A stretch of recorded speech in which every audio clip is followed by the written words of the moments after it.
आज आपल्यासोबत प्रथमेश आहे, TY मेकॅनिकलचा टॉपर. सगळ्यात अगोदर तर तुझं अभिनंदन. तर तुझा फर्स्ट इयर पासून ते थर्ड इयर पर्यंतची जर्नी कशी होती म्हणजे या कॉलेजमध्ये? मी ऍक्च्युली ऍडमिशन घेतलं डायरेक्ट सेकंड इयरला.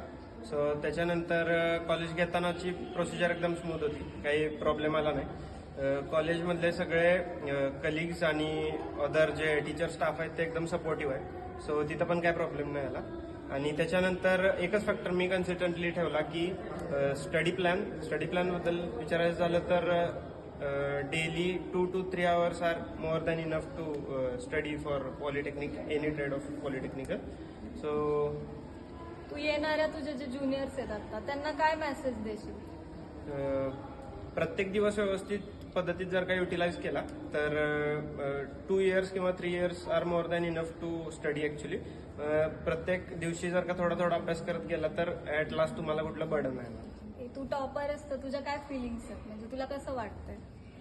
फिलिंग असं नॉर्मलच आहे, कारण की मी एक्स्ट्रा ऑर्डिनरी असं काहीच केलेलं नाही. फक्त रोजच्या रोज फक्त अभ्यास करत गेले बस, बाकी काहीच नाही. थँक्यू.